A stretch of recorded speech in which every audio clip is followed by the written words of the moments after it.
vamos a empezar. Muy buenas tardes, tenemos con nosotros aquí a Patricia González Gutiérrez, autora de Soror, Mujeres en Roma, libro publicado y editado por Despertaferro Ediciones. Y tengo aquí, pues te tengo que presentar, Patricia. Primero, muy buenas tardes. Buenas tardes, ¿qué tal? Ya se Pu- me oye bien, ¿no? Pues todo perfecto.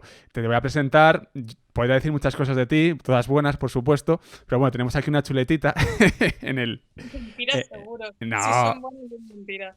en el libro y es la siguiente, mira.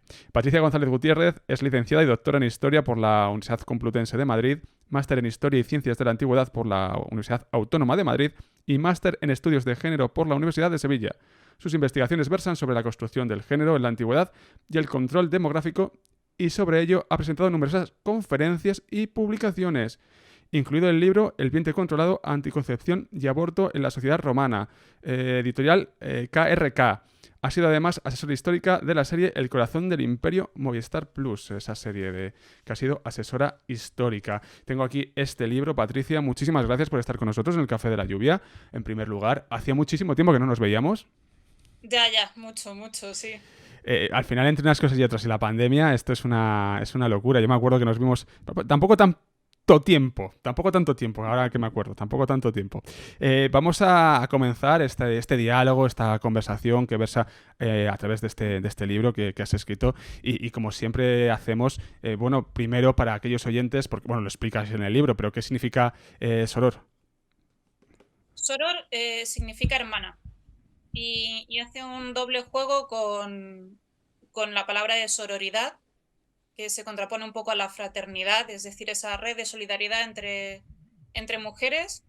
Y también a lo que abre el libro, que es una carta que tenemos de Vindolanda, es una de las primeras muestras que sabemos seguro que lo escribió una mujer de su puño y letra. Y es una invitación de cumpleaños en el muro de Adriano y adjunta una notita que pone te esperaré, hermana. Entonces, ese sentimiento de hermandad entre mujeres. Y así se quedó como Soror. Hay una de las cosas muy interesante. Voy a coger el libro, voy a jugar con el libro también. Tengo algunas anotaciones en el mismo, también en el papel de la lectura del libro.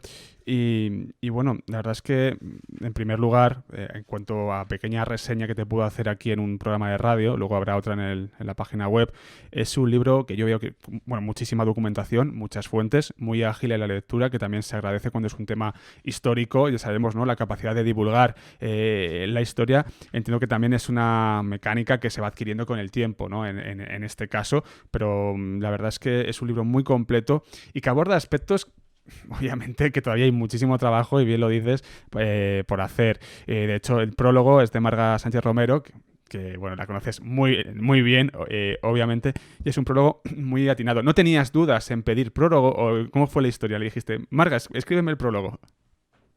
Sí, se lo pedimos porque además me parece muy importante el unir un poco los periodos.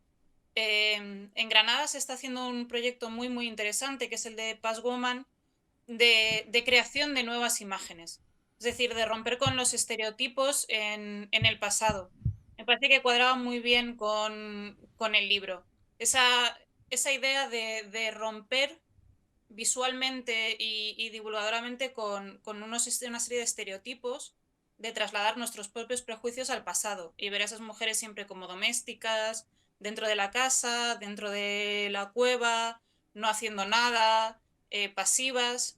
Entonces me parecía que cuadraba. No es el mismo periodo histórico, evidentemente, la prehistoria y Roma, pero sí hay un hilo conductor que me parecía muy interesante. Y a Marga le pareció bien y ahí ha quedado el prólogo.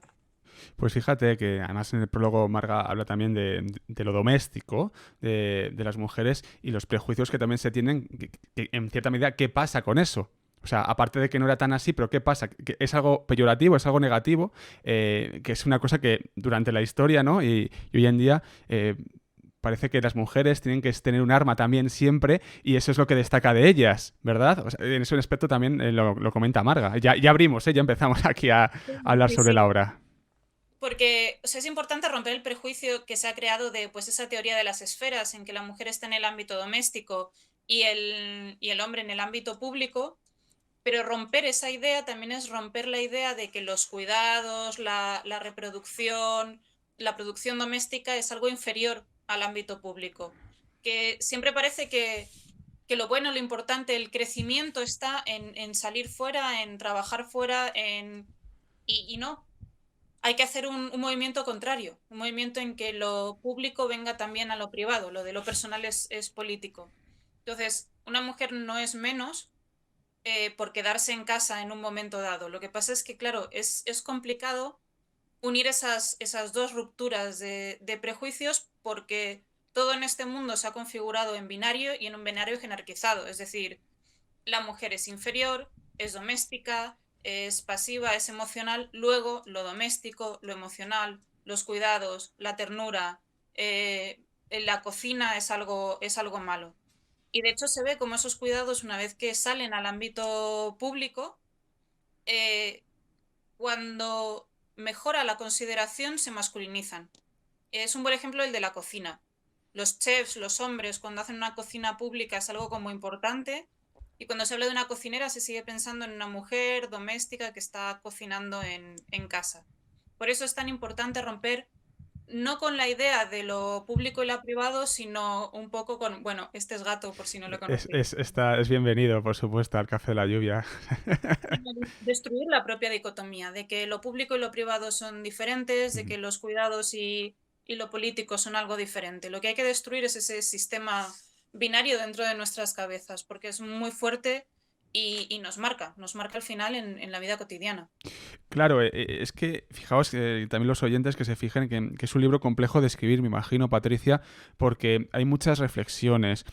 Ahí tienes que trazar ahí recovecos de la mente humana, el pensamiento, cómo se ha ejercitado historiográficamente el pensamiento sobre todo lo que indicas, ¿no? No es una historia de mujeres que diga, pues las mujeres hacían esto, esto y esto y esto y esto. No, no, es una reflexión analítica además sobre los roles, sobre todo, sobre el tablero. Es digamos, un golpe en el tablero que estaba establecido y luego también la manera de contarlo y la manera de escribirlo que es muy divulgativo, divulgación de alta calidad. Y la verdad es que me ha impresionado muchísimo el libro, la obra, por el planteamiento que da, ¿no? Te conozco obviamente, pero que aparte es cómo se narra, cómo se escribe eso y me imagino también a la hora de trabajar como historiadora no ha sido fácil, ¿no? Entiendo que todo lo que has estudiado, todas las fuentes, pasarlas al papel es una tarea muy compleja y más cuando hay terceras, cuartas capas. Claro, ahí además hay dos asuntos. El primero es cómo construir el discurso, que ahí sí que lo que quería es hacerlo transversal, porque al final toda la historia es historia contemporánea. Es decir, el libro también nos tiene que servir para reflexionar sobre nosotros mismos. Y de ahí que esté hecho en una forma mucho más transversal y menos cronológica.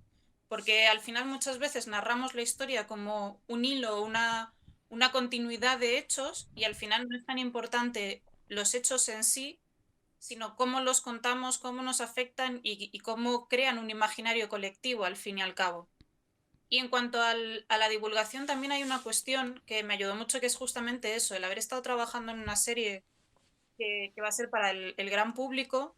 De repente te rompen mucho las ideas sobre lo que es la divulgación, escribir historia, de dónde parte la gente, de cuáles son los imaginarios, qué se conoce, qué no se conoce. Pues ahí hay que reconocer que también ha ayudado mucho. Es decir, la asesoría no solo ayuda a la serie a tener un trasfondo mucho más real, sino que también ayuda a los historiadores a ver la historia de otra forma. Entonces yo creo que ahí es importante, esa simbiosis ha sido tremendamente importante para que al final el libro se mueva en otros formatos y sea una divulgación un poco más cercana. Porque al final hacemos como una especie de distinción entre divulgación y academia que no debería estar. Es decir, no puede ser que los artículos que hacemos para la academia, para las revistas de Cuartil Uno, de no sé qué, sean completamente infumables. O sea, sí va a haber algunos que per se van a hacer un coñazo, dicho mal y pronto. Pero esos artículos tienen que tener un retorno, tienen que ser legibles. No puede ser que estemos escribiendo solo para los mismos cuatro, incluso cuando pensemos en esos mismos cuatro. Con lo cual ahí tendríamos también que romper esa barrera. En este tema, pues un tema muy interesante que hemos planteado en algunas ocasiones, bueno, varias aquí en este programa, pero también es verdad, y luego cuidado también porque por el otro lado hay divulgadores que no son historiadores. Y ahí es un juego terrible. Es un juego peligroso, porque en realidad una parte importante de la divulgación, más que transmitir los datos, em, tiene que ser el cambiar la forma de pensar, cambiar esos paisajes mentales que tenemos. Em, Siempre habrá divulgación buena, academia buena, divulgación mala, artículos espantosos. Lo que tiene que consistir la divulgación no es que la gente sepa en qué año Trajano conquistó, sino que sepan manejar los datos históricos que tengan, sepan manejar esos discursos y sepan distinguir en realidad de cuándo les están comiendo la oreja y cuándo se está haciendo una reflexión. Porque eso es lo importante. Lo importante no es lo que llamamos cultura general, en realidad es horrible. Porque no consiste en acumular datos como si fuese una base de datos. La historia consiste en que pensemos sobre nosotros mismos y creemos una reflexión. Ahí debe incidir la divulgación, en que seamos capaces de construir un discurso. Si te escuchas ese arranque, no sé qué diría. Ya, bueno, sí, los primeros anales, que al final es positivismo poniendo datos, pero enfocándolo de forma distinta. Es que tenemos que enfocar la historia de forma distinta, porque no es tan importante que sepamos un dato u otro, una fecha u otra, sino que seamos capaces de hilar y de conocer y de, a través de conocer dinámicas de poder y dinámicas sociales diferentes, ver también las que operan en nuestra sociedad. Estudiar a las romanas, en el fondo, es darnos la perspectiva suficiente como para entendernos a nosotros mismos y nuestra propia concepción del género. Y pasa lo mismo con la historia militar, con la historia social. Es simplemente poner perspectiva, salirnos de nuestra sociedad y eso nos permite plantearnos preguntas nuevas. Y eso es lo importante, esas preguntas. Estamos ahora mismo aquí en directo hablando con Patricia González Gutiérrez. No busquen en más sitios. La verdad es que estamos hablando de cuestiones capitales, ¿no? Dentro del mundo de la historia que poco a poco, como yo que sé, pues los pétalos de una flor vamos aquí quitando. Pero claro, es muy importante hablar sobre estos temas y el pensamiento crítico, analítico. Y dentro de lo de la divulgación que hemos hablado, vamos con las fuentes, porque obviamente es un libro que está plagadísimo de fuentes. Al comienzo del libro habla sobre las fuentes y aquí hay una cosa también que muy importante, y es que las fuentes no son inocentes y parece que menos inocentes aún son en Roma. Sí, eso además es algo de lo que deberíamos partir. Hay mucha gente que se lee las fuentes clásicas y dice, pues esto pasó así porque Livio o porque Suetonio nos lo cuentan así. Y Nerón era un degenerado y Calígula... Y al final eso no es así. O sea, la historia no es inocente cuando la escribimos hoy, tampoco es inocente cuando la escribían las fuentes. Incluso las fuentes que pueden parecer más objetivas, como la epigrafía, tienen una intencionalidad. Nadie escribe nada sin una intención detrás, sin un discurso detrás y sin una serie de posiciones. Donna Haraway creó el concepto del conocimiento situado. Es decir, a la hora de analizar el conocimiento es importante saber esos datos, pero también conocer dónde nos situamos nosotros y desde dónde el investigador está escribiendo. Y eso en Roma es evidente porque ellos no pretenden escribir historias, ellos pretenden contar una fábula moral. Entonces, siempre son terrenos pantanosos. Y al final siempre hay que dejar claro al lector que lo tuyo es una interpretación, pero que a saber, porque en realidad te estás moviendo en el campo de la ideología. Nunca vas a saber exactamente si un personaje en concreto de verdad hizo algo o no. Quizás es lo menos importante. O sea, lo menos importante es a lo mejor saber si Fulvia realmente era una marimacho que se fue a dirigir un ejército o no, sino, sino ver cómo construimos esos personajes.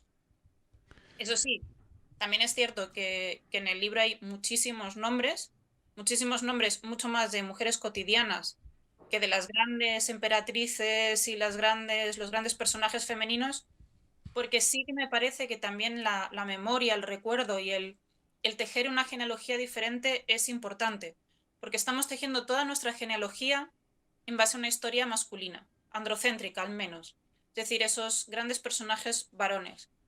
Y me parece importante que todos, es decir, no solo las mujeres, sino todas las personas de la sociedad tejan esa memoria y recuerden que no, la historia no era solo eso. Entonces, traer el recuerdo de esas mujeres me parece también importante. Hablas en el libro en más de una ocasión sobre el conflicto entre género y clase. También lo Sí. muestras esa dificultad en cierta medida, obviamente.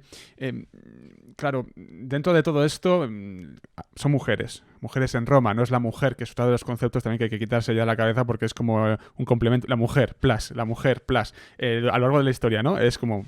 Mm. En este caso, en este conflicto, has tirado más, como nos dices, de, digámoslo así, mujeres más anónimas que los grandes nombres que aparecen. Y mi pregunta es, ¿hay fuentes? O sea, hay bastantes fuentes porque has tirado de muchas. Están ahí, hay que buscarlas. Sí, el problema de las fuentes en realidad es que las leemos y creemos que las estamos leyendo, pero es mentira. Para encontrar cosas en las fuentes hay que buscarlas primero, no te las encuentras sin más. Hay muchas cosas que pasamos por encima de ellas y es solo cuando de repente surge un interés y empezamos a mirar más en detalle cuando aparecen. Es decir, nosotros recordamos haber leído, pues eso, a Tito Livio, a Suetonio, a Tácito. De repente decimos, ya, pero es que había secretarias y había bibliotecarias. Y decimos, yo no leí eso en mis fuentes. Y vas y de repente sí está. Porque cuando leemos, en el fondo, eh, estamos esperando una historia y tendemos a obviar lo que se queda por debajo. Con lo cual es muy importante que busquemos esos espacios. Cuando se habla de género y clase, hay una autora, Crenshaw, que habla de la interseccionalidad y dice que en realidad no se puede separar porque los espacios que se crean cuando interseccionan el género, la clase, la raza, etcétera, etcétera, son espacios únicos y hay que buscar esos espacios. No vale con estudiar solo uno de los ejes y no vale con pasar por encima de las fuentes. No es que la epigrafía de repente nos abra los ojos, ni que de repente haya un párrafo perdido en un escolio que nos vaya a dar una información ultra relevante, que sí, que también. Hay que mirar con otros ojos, eso es lo importante, empezar a leer de nuevo y leer con otra perspectiva. Y eso es quizás lo más importante de la historia de género, el cambiar el chip, cambiar la perspectiva. Es lo que hay que hacer y lo que nos permite también cambiar la perspectiva sobre nosotros mismos, porque nos cambia la forma de mirar. Estamos viendo el tablero historiográfico en el que nos estamos moviendo con Patricia. Vamos a ir, si te parece, también a algunos de los contenidos. Bueno, estos son contenidos y reflexiones que aparecen a lo largo del libro, investigaciones, pero vamos a ir a un contenido más concreto del día a día de las mujeres, casi con nombres propios. Bueno, hay otra, pues es que el primer capítulo a mí me parece súper interesante, básicamente porque es el planteamiento de la mujer, de cómo se concibe la mujer, cómo se concebía la mujer. ¿Qué es esto del útero errante? A ver, los romanos, igual que los griegos, pensaban que existía un único cuerpo, un único formato de cuerpo, que era el cuerpo masculino. Todo lo que se saliera de eso eran fallos del guión. Entonces la mujer era un hombre a medio cocer.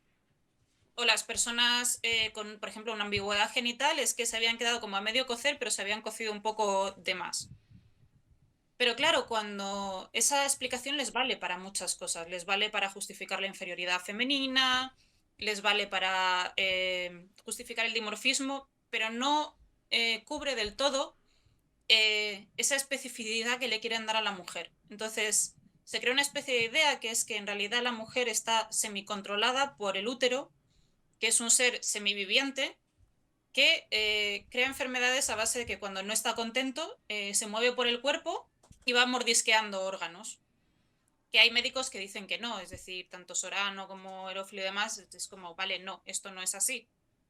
Pero como al final tiene más importancia Platón que Galeno, pues nos hemos quedado con ello. Y de hecho los exvotos, esas figuritas que se dejan en los templos para agradecer curaciones, muchas veces tienen una forma animalizada, tienen forma como de pececillos. Y eso en realidad ha pervivido mucho, porque la histeria moderna, mientras que la histeria romana es algo como muy físico, de un órgano que se mueve y afecta a otros órganos, la histeria moderna en realidad es lo mismo. Y ha sido, en vez de un movimiento físico de un órgano, es el movimiento mental, esa especie de maduración.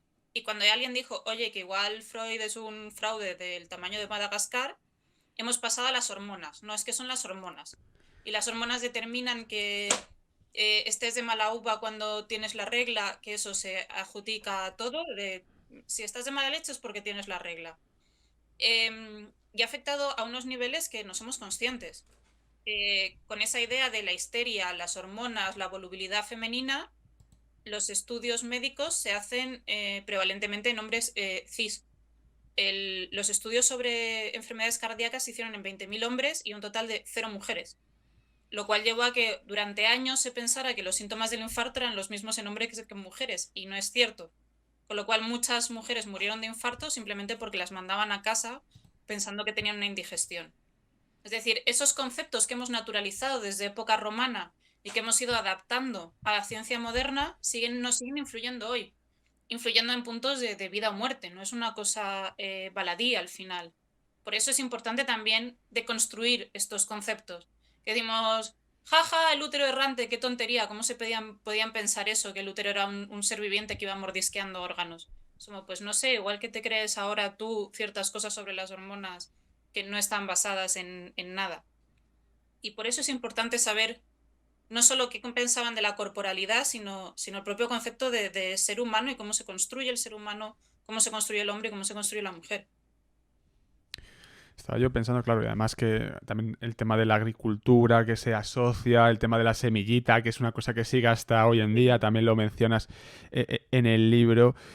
Vamos a leer algún... Voy a poner esta luz, pues me vas a ver un poco amarillo. Vale. No, a ti te vemos bien, ¿eh? Yo es para leer, es que si no, no leo. No me pongo gafas porque no uso en principio, aunque yo no sé yo si debería usarlas ya, porque... Entonces voy a ponerme aquí un poquito, a ver, que no... Que esto luego va al podcast y no puedo aquí hacer muchas historias. Vamos a ver. Tengo yo por aquí había marcado la página 57, adulterio y violación. Que luego son varios temas, es que son muchísimos temas los que aborda Patricia en el libro y obviamente en una entrevista no nos podemos detener, pero como hacemos entrevistas más de fondo, Patricia, si te parece bien dedicarle un poquito más de tiempo, si tienes prisa nos dices y nos echas. Hoy le hemos dedicado mucho tiempo al libro porque nos parece muy interesante y es un tema que hay que sacar porque no sale mucho, por mucho que estos estudios, ¿no? En los medios de comunicación, pues hoy en día todavía parece que les cuesta. Nos dices lo siguiente, voy a leer un párrafo. Página 57. El adulterio y la violación destruían la honra de la mujer.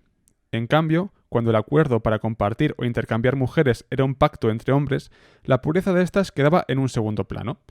No solo los matrimonios podían ser pactados por los padres o hermanos como forma de alianza política o económica, sino que un romano podía, con toda tranquilidad, prestar a su mujer a un amigo para que fuera su esposa y tuviera hijos con él y la devolviera cuando hubiera cumplido con su deber de procreación. Y ya mencionas fuentes, Plutarco y demás. Esto es una... Claro, es que no me salen las palabras. No me salen las... El matrimonio romano técnicamente requiere el consentimiento de ambos cónyuges. Pero claro, ahí hay una cuestión. El consentimiento no es consentimiento si se ve anulado por la presión social. Entonces tenemos casos de, bueno, yo me divorcio de ti, te casas con mi amigo, le das un par de hijos y ya luego te vuelves a casar conmigo. Y es así, es decir, igual que los matrimonios reparadores cuando hay una violación, que es como, bueno, has violado a mi hija, pero te casas con ella y todo solucionado, que eso es la fundación de Roma, el rapto de las Sabinas, básicamente es eso. Violamos a vuestras mujeres, pero como nos casamos con ellas, pues no pasa nada. Pasa mucho, es decir, la mujer al final, aunque sea considerada una persona, sea considerada una ciudadanía, es un símbolo y es un bien. Es un objeto que intercambiar. Su valor viene dado por su valor familiar y su valor de mercado al final. Entonces, evidentemente, no todas las mujeres están contentas con ello, que se busca la agencia, se va a romper con esas cuestiones, pero esa es la idea de fondo. Y de hecho, esa es la idea de quedarse con una hija para darle en matrimonio. Había un griego que decía que hasta los más pobres se quedaban con todos los hijos y hasta los más ricos se quedaban solo con una de las niñas. Eh, ¿Por qué es eso? Al final te vale como bien de intercambio, no como un bien propio. De ahí viene también que las mujeres no tengan nombre. Las mujeres son su familia, son el honor familiar. Si se viola a una mujer, por ejemplo, no se afecta solo al cuerpo femenino, es lo de menos, se afecta al cuerpo de la familia y al cuerpo masculino de quien tiene propiedad sobre ella. Y eso es muy importante entenderlo. Por eso, un adulterio para los romanos es peor que una violación, porque una violación no tiene premeditación, es algo que se da, punto, lo puedes tapar y ya está. Un adulterio requiere una serie de planificación, una repetición, con lo cual el consentimiento en realidad no existe en nada. Las mujeres no consienten o no consienten. Son los hombres los que tienen derecho a hacer cosas. Y dentro de ese derecho es el negociar con las mujeres. El propio concepto de violación, nosotros pensamos que el concepto de violación siempre es más o menos el mismo, pero no es verdad. El hombre solo viola si toma sexualmente a una mujer sobre la que no tiene derecho. Da igual que ésta consienta o no consienta. Nos parece una barbaridad y nos parece una barbaridad el intercambio de mujeres o que puedas violar a tu esposa tranquilamente porque tienes derecho a ello, pero en el fondo en Dinamarca seguía siendo así hasta hace 10 años. Es decir, no se concebía como delito la violación dentro del matrimonio. Y todavía hay países que tienen estos matrimonios de honor en que si se viola a una mujer se puede reparar casándose con ella porque es la forma de reparar el honor familiar. Em, y de hecho incluso en Italia o en Francia dejó de ser una opción en los años, no sé si 60 o 70. Es decir, no son cosas tan lejanas y que nos escandalizan mucho porque los romanos son más brutos que nosotros. Pero todas estas cosas son cosas que han perdurado hasta hace 50 años. En el caso del vino, también te dedicas a las mujeres y al vino. ¿Qué hay de cierto en ese rumor histórico en el cual el hombre se ponía a la boca de la mujer para ver si había bebido vino? ¿Qué hay de cierto en esto? Porque beber vino para una mujer era lo peor de lo peor. ¿Cómo era esto? En realidad, ahí se han hecho muchas especulaciones y parece que solo es un mito relacionado con que los romanos tenían una idea, pues eso, de la república primitiva como una edad dorada en que los hombres eran rudos y rancios, las mujeres eran austeras, no llevaban joyas, no bebían vino y eran moderadas. En realidad, las mujeres en Roma siempre bebieron vino. Em, Livia achaca el haber llegado a los 80 y pico años a que bebía vino, una copita de vino en las comidas todos los días. Lo que pasa es que el vino en las mujeres se asocia al descontrol. Y los romanos dicen, no, es que ahora las mujeres beben y por eso adquieren los vicios de los hombres y son unas adúlteras y dan problemas y son unas viciosas y van a cenas. Entonces están asociando, como siempre, el vino, el descontrol, el placer, los banquetes. Al final siempre se asocia la bebida y la comida con la sexualidad están siempre imbricadas. Siempre, siempre que se habla de placer surgen esos dos conceptos. Y de ahí viene simplemente. La mujer que bebe, come y le gusta el lujo va a ser también una descontrolada en el ámbito sexual. Hay otra cuestión que son los niños, las niñas, la tutela de los niños. Eh, ¿Las mujeres podían tener tutela de sus hijos? Al principio no, y técnicamente, o sea, legalmente no. Lo que pasa es que los romanos había un momento en que decían, bueno, legalmente no, pero como sí. Y cuando se fueron viendo fallos en que las mujeres no tuvieran ningún tipo de relación con sus hijos, y esto es literal, las mujeres no eran madres de sus hijos, no eran parientes directos de sus hijos, eran como si fueran sus tías. Es decir, dentro de ese juego entre agnados y cognados, que son parientes directos o no, los hijos solo son hijos de sus padres.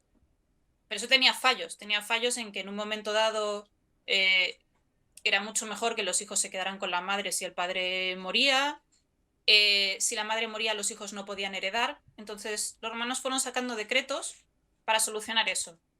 Y cuando llegamos ya a la antigüedad tardía, vemos que hay mujeres que se les permite mantener la tutela sobre sus hijos siempre que no se casen de nuevo, e incluso hay una mujer a la que se le permite cuasi adoptar. Evidentemente las mujeres no pueden adoptar porque no tienen ese derecho, pero era su hijastro, su marido había muerto, ya no tenía más familia, el niño tampoco tenía más familia, y fue al emperador y le dijo, ¿y qué hacemos? ¿Qué hago? ¿Me mato? ¿Sabes? O sea, es que no nos tenemos el uno al otro. Dijo el emperador, bueno, las mujeres no pueden adoptar, pero vamos a hacer una excepción contigo y vamos a considerar como si a todos los efectos legales tuvieras la adopción del niño. Porque al final eso, igual que las mujeres se fueron librando de su propia tutela, fueron adquiriendo también derechos familiares.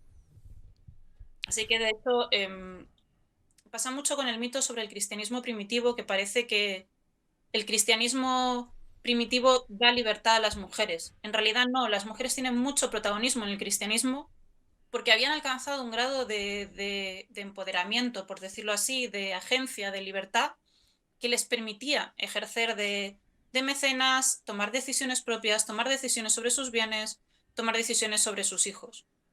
Y por eso pueden impulsar desde la construcción de un edificio hasta la política de su familia, hasta una iglesia doméstica, por ejemplo. Bueno, luego vemos lo que pasó con el cristianismo. Ya, en realidad el cristianismo luego tiene una vuelta al hogar, porque lo que les vino muy bien al principio, luego fue como, no os paséis, corta, que esto de tener mártires hablándole a los hombres de forma descarada y mujeres yéndose al desierto a hacerse eremitas, igual no es la mejor idea del mundo, corta y vamos a volver al hogar. Entonces hay toda una política de vuelta al hogar, igual que va a pasar en la Segunda Guerra Mundial. Cuando la Segunda Guerra Mundial se acabe, la sociedad va a decir, corta, corta, que esto es demasiado libertad y hay un esfuerzo consciente por una vuelta al hogar. Eso siempre es un poco cíclico, dentro de lo horrible del concepto de la historia como ciclo, pero se da cuando hay momentos en que las mujeres adquieren de repente mucha libertad, siempre hay una reacción de corta, corta, vamos por partes. Lo estamos viendo hoy en día también, que es, bueno, es que al final hay muchas reflexiones y en el libro está plagado de ellas y conexiones a nuestro día a día y lo vemos, Patricia. Estamos hablando con Patricia González Gutiérrez sobre este libro, Soror, Mujeres en Roma, publicado y editado por Despertaferro Ediciones en su colección Historia Antigua. Una otra de las estamos viendo un poco el contexto del libro, el escenario en el que se mueve, la vida, cuestiones más concretas, ¿no? Como la vida de la mujer dentro del matrimonio, también ciertas visiones sobre el vino, en este caso, la tutela de los niños. Y hay una cuestión muy interesante, otro planteamiento de peso, que es el siguiente. A ver si lo encuentro yo con estos ojos, que a veces es sobre Medea, es la parte que hablas de Medea y dices lo siguiente. Los mitos no solo cuentan historias más o menos bellas, sino que poseen una carga simbólica enorme, una carga de justificación social, de discurso político. Las comedias y las tragedias, el humor y el mito son formas de transmitir valores, ideas y modelos a la sociedad.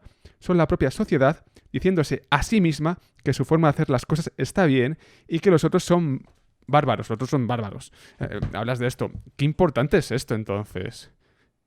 Sí, lo del humor no tiene límites, en realidad se ve claramente que el humor sí tiene discurso y tiene límites, por ejemplo, cuando vemos a Aristófanes, que es tremendamente conservador y los chistes que hace van en ese sentido. Al final todo es un discurso. O sea, somos nosotros como sociedad quienes creamos los mitos. Y cada sociedad crea sus mitos aunque el personaje sea el mismo. Medea es un ejemplo fantástico porque de la Medea clásica a las reapropiaciones que hemos hecho de Medea cambia totalmente el personaje. En un momento dado comentaba con un colega que Medea es el Joker. Es un ejemplo muy clásico. El personaje del Joker en muy poco tiempo ha cambiado muchísimo en cuanto a discurso. Si se ve las primeras películas del Joker a las últimas que se han hecho, lo que hay detrás es completamente distinto, aunque sea el mismo personaje. O las Amazonas, por ejemplo, cómo cambia su trasfondo con las guerras médicas y pasan de ser griegas que están combatiendo contra griegos a ser básicamente escitas y persas que están combatiendo y son como la alteridad total, se ve muchísimo. Por eso, cuando tratamos los mitos y cuando estudiamos los mitos, tenemos que ser conscientes de que nos estamos contando un cuento a nosotros mismos, que el mito no es una especie de ente suprasocial que se mantiene en el tiempo o que viene de un origen mítico, sino que cada vez que contamos un mito lo retransformamos. Cómo vemos a Medea o cómo vemos a Edipo, cómo vemos a Zeus, es algo que nos contamos a nosotros mismos. La peli de Disney en que Zeus es un padre amoroso y Hera es una madre amante y Hércules lo que pasa es que por casualidades del destino acaba en... y el malo es Hades porque es un dios del infierno, cuando el pobrecito mío es el que menos hace en toda la mitología, que dices, pues si es un cacho de pan el pobre hombre, solo le están fastidiando por todas partes.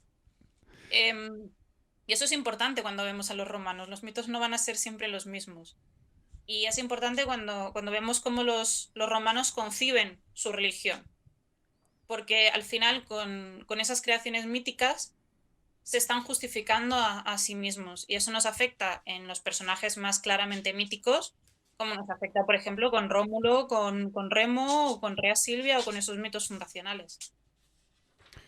Estamos emitiendo en Twitch, en directo, también lo comento, y podéis con el Twitter en Twitch y luego en Twitter podéis comentar lo que estamos hablando con Patricia, la presentación de su libro, con el hashtag El Café de la Lluvia, todo junto, El Café de la Lluvia y en minúsculas, todo junto y en minúsculas. Y tenemos amigos y amigas del café que están en el chat también comentando, e invito a que si quieren hacer alguna pregunta, Patricia, hoy es el momento. Porque no siempre tenemos la oportunidad de tenerte aquí con nosotros y a ver si nos vemos presencialmente, personalmente, dentro de poco, que bueno, ya poco a poco va repitiendo todo.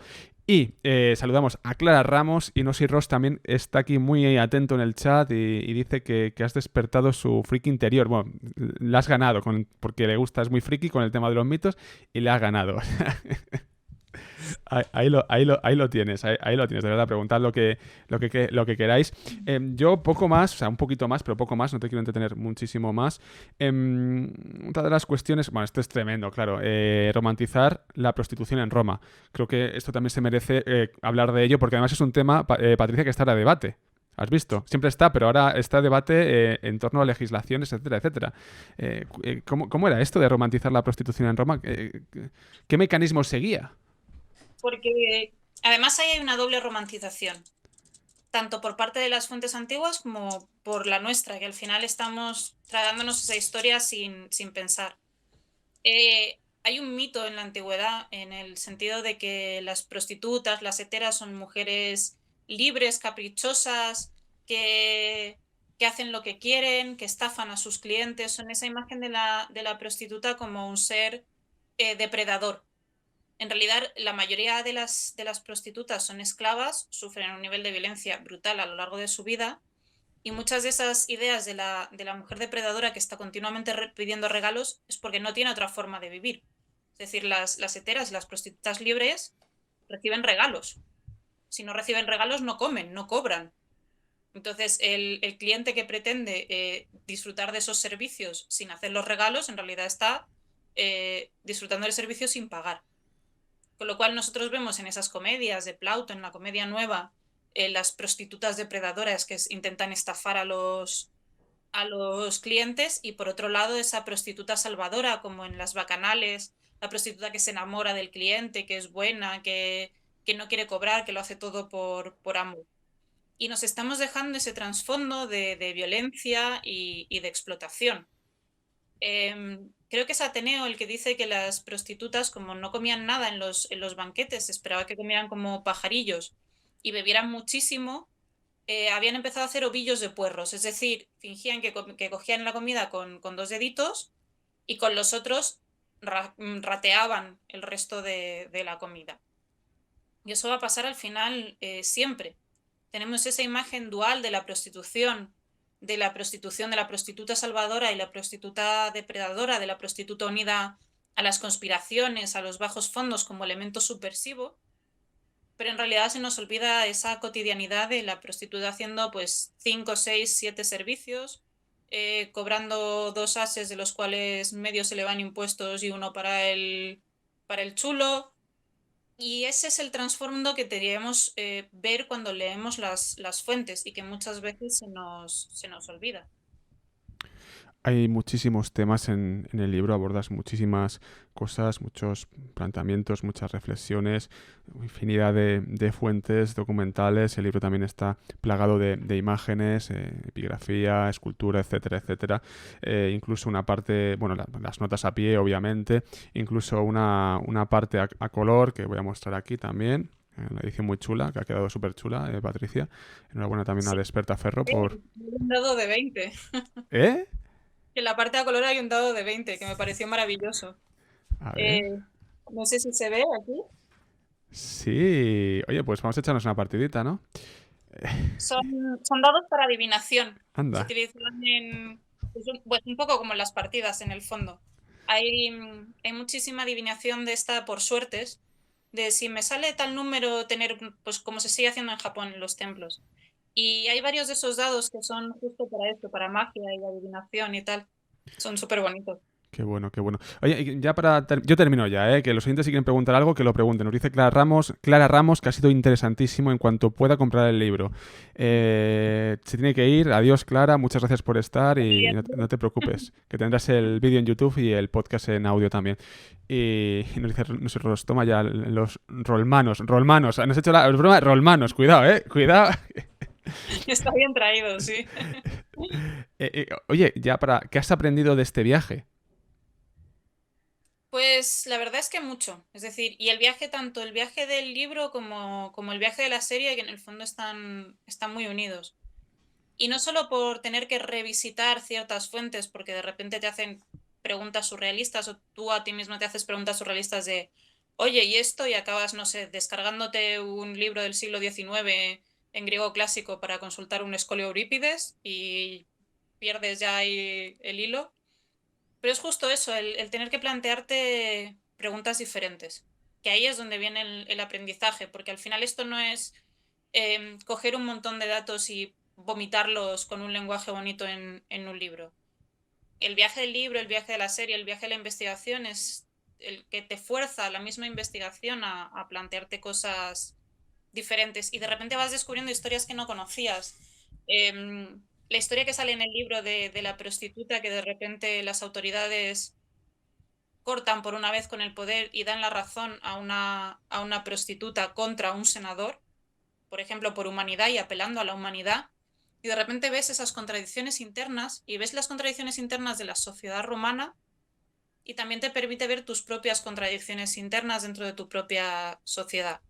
Y ha sido muy interesante por eso, y han sido dos viajes muy unidos, porque al final el tener que contar las cosas, cuando tienes que plasmarlas, ordenarlas, organizarte y contar algo a la gente, te hace reorganizarte también tú en tus propias ideas. Un placer charlar contigo, amiga. Soror, Mujeres en Gracias. Romas, Patricia González Gutiérrez, Despertaferro Ediciones, y espero que podamos ver prontito. Que al final la vida ya sabes cómo va, de celeridad, y encima con la pandemia, esto es una Ya, ya, locura. Esto es una locura. Cuídate ya. mucho. Venga, chao, Un chao. abrazote. Adiós a Chao. todos. Adiós. Adiós.